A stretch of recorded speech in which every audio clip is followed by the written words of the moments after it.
You're watching BookTube with Simon and Amy, and welcome to the first ever Book Bop. We've invented a new type of BookTube content, which is exactly like old kind of BookTube contents, but with a slightly bizarre twist. We are going to be, each of us, reviewing some books, but with a time limit. Yes, I know, it's like everybody else's time limit videos, but we will be setting our time limit with the help of Bop It! Which I hope we put batteries in. Bop It Extreme 2, fact fans. So this is how it's going to work. One of us will bop till we drop, the other will review a book in that time.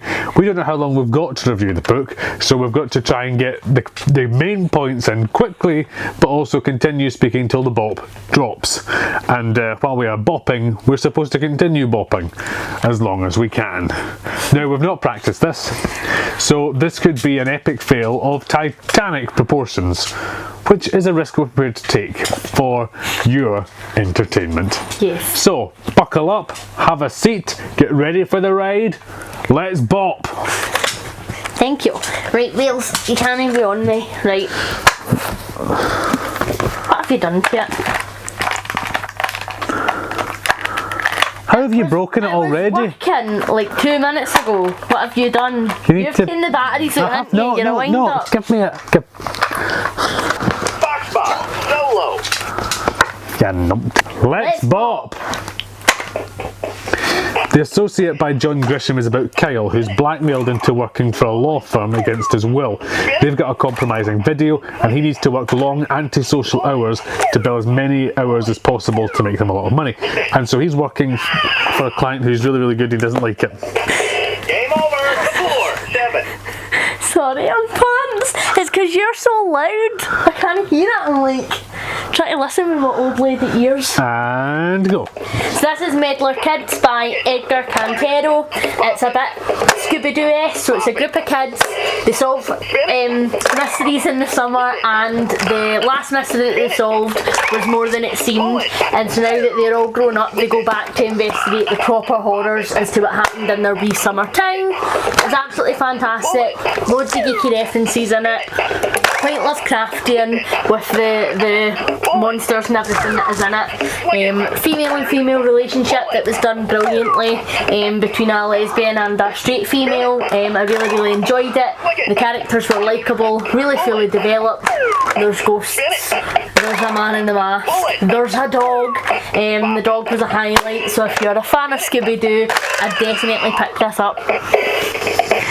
Killer, dude. High score, 22. Alright, okay, show off.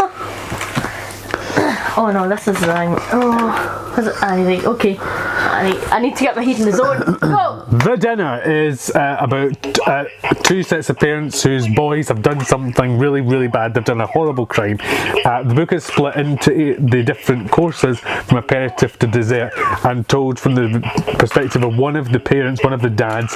He's a complete psychopath. It's been compared to Gone Girl, which I absolutely detest because usually that's wrong. This is very wrong. This is, if anything, more like American Psycho, because he's a very unreliable narrator, and as the meal goes on, his filter breaks down and he becomes, like I say, more unreliable. You don't know what he's saying and what he's thinking. You get a lot of flashback about how he's raised his kids and what that makes him think about himself. There's a lot of violence in flashback. One of the dads is an ex-teacher. One is about to become the Prime Minister after the next election, so they're very kind of serious people, and it's about the relationship and the view they've got of each other. It's very, very, it's quite deep actually. I really enjoyed it, and it's a big, like I say, it's a commentary on their relationships with each other and their view of humanity. What you don't know is whether all humanity is awful and these are just a symptom, or if it's going against the tide. Oh, look at you, look at you. High score, 37. Oh! Your worst take. Go!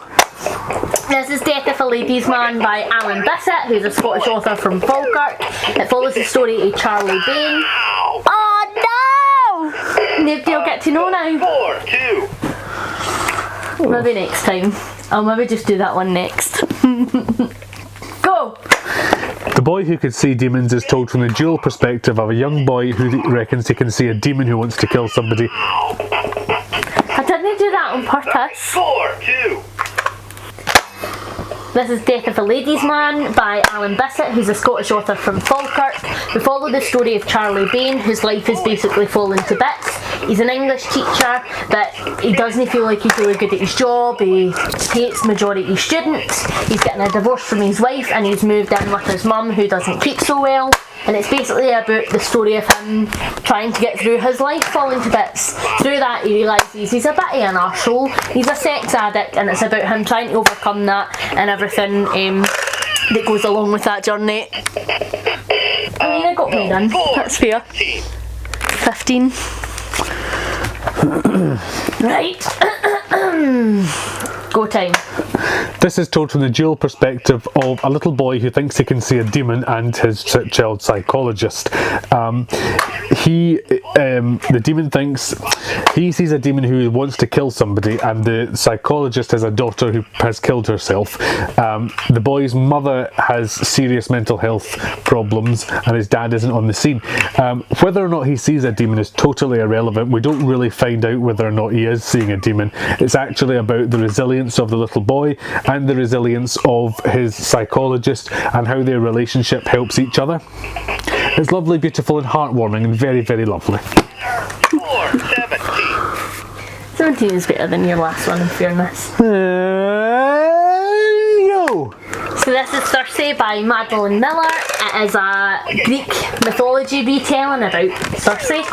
She's rejected by her family, she's not the most beautiful, she's not the most powerful, and then she falls in love with one of the old gods who's been executed, and she casts a spell that is unforgivable and she gets ostracised to her own little island.